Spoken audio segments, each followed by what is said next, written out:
France সরকার আনুষ্ঠানিকভাবে ইমামতিকে একটি পেশা হিসেবে স্বীকৃতি দিয়েছে এবং এটিকে দেশটির কর্মসংস্থার তালিকায় অন্তর্ভুক্ত করেছে। এই সিদ্ধান্তের ফলে ইমামদের কাজ এখন একটি প্রতিষ্ঠিত ও কাঠামোবদ্ধ পেশা হিসেবে গণ্য হবে এবং তাদের জন্য আনুষ্ঠানিক কর্মপরিকল্পনা ও চুক্তিভিত্তিক চাকরির ব্যবস্থা গড়ে তোলা হবে।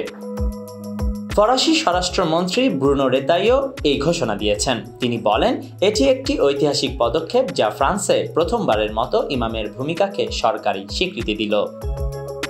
এই ফরাসি ইসলাম ফোরামের দ্বিতীয় বৈঠকের সমাপনী অধিবেশনে জানানো হয়, যা ফ্রান্সের মুসলিম সম্প্রদায়ের প্রতিনিধিদের সাথে সরকারের সম্পর্ক উন্নয়ন লক্ষ্যে প্রতিষ্ঠিত একটি উদ্যোগ। এ সময় রেতাইও বলেছেন, রাষ্ট্র ও মুসলিম ধর্মীয় প্রতিনিধিদের মধ্যে সংলাপ পারস্পরিক আস্থা ও দায়িত্ববোধের ভিত্তিতে হওয়া উচিত। তিনি আরও বলেন, মুসলিমরা তাদের ধর্মকে চরমপন্থী বা বিকৃত মতাদর্শ দ্বারা প্রভাবিত করতে চায় না এবং তারা এর বিরুদ্ধে অবস্থান নেবে। ফরাসি সরকার সিদ্ধান্ত নিয়েছে ইমামদের জন্য একটি নির্দিষ্ট কর্মবর্ণনা তৈরি করবে, যেখানে তাদের দায়িত্ব, কাজের পরিধি ও পেশাগত শর্তাবলী স্পষ্টভাবে উল্লেখ থাকবে।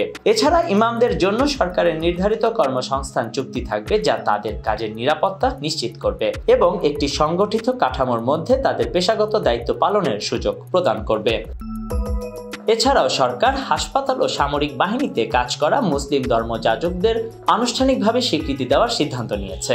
এর ফলে মুসলিম চাকরিনরা এখন থেকে ফরাসি জনসেবা খাতের সদস্য হিসেবে গণ্য হবে, যা হাসপাতাল ও সামরিক বাহিনীতে মুসলিমদের ধর্মীয় আচার ও চর্চার জন্য আরও সুসংগঠিত ব্যবস্থা গড়ে তুলবে।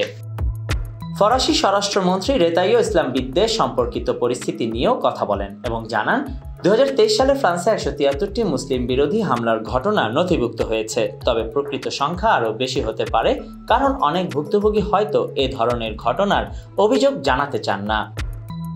এই সমস্যা সমাধানে ফরাসি সরকার একটি নতুন অনলাইন অভিযোগ প্ল্যাটফর্ম চালু করবে, যেখানে ইসলাম বিদ্বেষী হামলা বা বৈষম্যের শিকার ব্যক্তিরা সহজেই অভিযোগ জানাতে পারবেন। Khondokar Ishtiaq, news now 24।